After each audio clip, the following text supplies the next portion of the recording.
नमस्ते बेटा, कैसे हैं आप सब। बेटा आज हम करने वाले हैं क्लास 7th और 8th की कॉमन वर्कशीट जो दोनों क्लासेस में सेम आती हैं, इसीलिए हम इसे जेनेरिक कार्यपत्रक यानी जेनेरिक वर्कशीट भी कहते हैं। G2 एक आपकी 5 तारीख की जेनेरिक वर्कशीट थी और आज ये 6 तारीख वाली 6 जुलाई की जेनेरिक वर्कशीट नंबर 2 G2 है। ठीक है, तो चलिए स्टार्ट कर लेते हैं।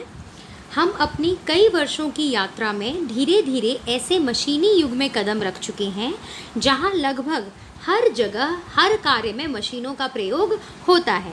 तो बेटा जैसा कि आप सभी जानते हैं कि अब आजकल नहीं बल्कि बहुत टाइम से हम जो है वो धीरे धीरे मशीनों पर यानी मशीन्स पर डिपेंड करने लग गए हैं। इनफैक्ट अभी भी जो आप क्लासेस ले रहे हैं वो भी मोबाइल पर या लैपटॉप पर मशीन पर ही आप डिपेंड होके अपनी क्लासेस अपनी पढ़ाई को कंटिन्यू कर पा रहे हैं। नीचे दिए गए चित्र आपके यहाँ पर देखिए, ये चित्र दिए गए हैं डायग्राम्स। इन्हें ध्यान से देखकर इनके नाम या इनसे जुड़े शब्दों को नीचे दी गई आकृतियों में लिखना है। तो मतलब अगर आपको इनके एग्जैक्ट नाम पता है तो वो आप यहाँ लिखेंगे, और अगर नाम एग्जैक्टली नहीं भी पता है पर इनसे जुड़ा हुआ कुछ भी शब्द आपको पता है तो वो भी आप यहाँ पर लिख सकते हैं। ठीक है, तो चलिए देख लेते हैं। यहाँ पर ये देखिए, ये अगर आपने देखा होगा अपने दादी नानी को, ये है सूप। ठीक है, यहाँ पे चावल वगैरह, इसमें चावल गेहूँ ये सब बिनते हैं, मतलब उसमें से कंकर पत्थर बाहर निकालते हैं। तो आप यहाँ पर सूप भी लिख सकते हैं या फिर बांस भी लिख सकते हैं। ठीक है, क्योंकि ये सारी चीज़ें बांस से बनी हुई होती हैं। ठीक है, तो ये पहले वाले में ये आ जाएगा। उसके बाद जो सेकेंड वाला है वो है घास काटने की मशीन। ठीक है, या फिर आप इसे चरखा भी बोल सकते हैं। अगर आपको चरखा नहीं लग रहा है तो घास काटने की मशीन भी बोल सकते हैं। ठीक है, फिर ये है यहाँ पर नल। गांव में अभी भी देखने को मिल जाता है, यहाँ पर भी दिल्ली में भी कहीं कहीं आपको ये नल देखने को मिल जाएगा। नेक्स्ट है ये, इसको आप मिट्टी का बर्तन, यानी यहाँ पर आप इस वाले ब्लॉक में मिट्टी का बर्तन लिख सकते हैं, मिट्टी के बर्तन। फिर ये यहाँ पर आपने देखा होगा बहुत घरों में ये जो वैसे हम चटनी वगैरह तो मिक्सी में पीस लेते हैं, लेकिन काफ़ी घरों में ये पत्थर जैसा होता है जिसे हम सिलबट्टा कहते हैं। ठीक है, तो यहाँ पर आप लिख सकते हैं सिलबट्टा। ठीक है, मेरे पास जगह कम है तो इसीलिए आप अपना सुंदर सुंदर साफ साफ हैंड राइटिंग में सिलबट्टा लिखेंगे। उसके बाद ये जो लेडी है यहाँ पर ये कपड़े बना रही है, तो इसे आप यहाँ पर कपड़े बनाने की मशीन लिख सकते हैं। ठीक है, इसके बाद इस वाले पिक्चर में देखिए, ये है आपका मिक्सर। ठीक है, मिक्सी आप लिखें या फिर मिक्सर लिखें।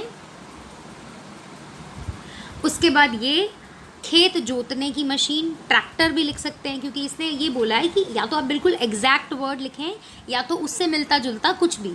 तो आप यहाँ पर खेत जोतने की मशीन भी लिख सकते हैं, ट्रैक्टर भी लिख सकते हैं। इसी तरह से यहाँ पर ये वाला देखिए, ये माइक्रोवेव है, तो इसे आप खाना गर्म करने की मशीन भी लिख सकते हैं या फिर माइक्रोवेव भी लिख सकते हैं। इसके बाद नेक्स्ट तो सभी को पता है, ये कंप्यूटर है, ये सिलाई मशीन है, और इसे आप लोहे की मशीन भी बोल सकते हैं या लिवर बोल सकते हैं, जो गोल गोल है ना, तो इसे आप लिवर भी बोल सकते हैं। तो इस तरह से आप या तो एग्जैक्ट शब्द, ज़रूरी नहीं है जो मैंने बोला आप वही लिखेंगे, इसके अलावा भी जो भी आपको मिलते जुलते शब्द लग रहे हैं इन चित्रों से वो भी आप यहाँ पर इन जगहों पर लिख सकते हैं। ठीक है बेटा, इसके बाद अगला क्वेश्चन है, अब आप इन शब्दों और चित्रों से जुड़े कुछ वाक्य बनाकर लिखने हैं आपको। मतलब जो भी यहाँ पर आपने शब्द लिखे हैं उनसे जुड़े कुछ वाक्य आप बनाकर लिखेंगे। जैसे देखिए यहाँ पर पहला है, हमने सूप बताया था, तो आप लिख सकते हैं कि गांव में या फिर मेरी दादी या नानी आज भी सूप का उपयोग करके चावल साफ करती है। इसके बाद मैंने अपने गांव में एक बड़ी सी घास काटने की मशीन देखी। ज़्यादातर यहाँ पर हम गांव शब्द का प्रयोग कर रहे हैं, क्यों?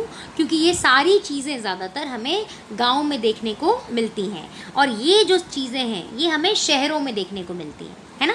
ये सिटीज़ में देखने को मिलती हैं, और ये वाली सारी जो इस तरफ वाली चीज़ें हैं ये सारी गांव में देखने को मिलती हैं। ठीक है, इस वाले में आप लिख सकते हैं कि नल का पानी ज़मीन के अंदर से आता है। इसमें आप लिख सकते हैं कि मटका मिट्टी का बर्तन होता है, मिट्टी से बना हुआ होता है। तो कुछ भी आपको जो भी वाक्य सही लगता है, अच्छा लगता है, वो आप अपने आप से बना सकते हैं। सिलबट्टे में आप एक और चीज़ लिख सकते हैं कि पहले के ज़माने में, पुराने ज़माने में जो चटनियाँ थी वो सिलबट्टे पे पीसी जाती थी, लेकिन आजकल उसकी जगह मिक्सी का प्रयोग किया जाता है। पहले खेत जोतने के लिए हल का प्रयोग किया जाता था, लेकिन आजकल ट्रैक्टर का प्रयोग किया जाता है। इसी तरह से खाना ठंडा होने पर उसे माइक्रोवेव में गर्म किया जा सकता है। इसके लिए आप लिख सकते हैं कि कोरोना टाइम में, कोरोना समय में कंप्यूटर पे ही हमारी सारी पढ़ाई हो रही है। मुझे सिलाई मशीन चलाना अच्छे से आता है। और इस लास्ट वाले में आप लिख सकते हैं कि बहुत सारी मशीनों में लोहे का इस्तेमाल किया जाता है, लोहे का उपयोग किया जाता है, या फिर लिवर का उपयोग किया जाता है। मैं फिर से बोल रही हूँ, ज़रूरी नहीं है कि जो वाक्य मैं बोल रही हूँ वही वाक्य आप लिखेंगे।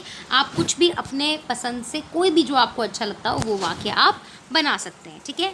और लास्ट में बेटा 2 गज अथवा 6 फीट की शारीरिक दूरी का आपको इस कोरोना के समय में पालन करना ही करना है, कोरोना से बचे रहने के लिए, ठीक है बेटा। तो ये है आपकी कक्षा 7 और 8 यानी क्लास 7 और 8 की generic worksheet G2। Okay, thank you.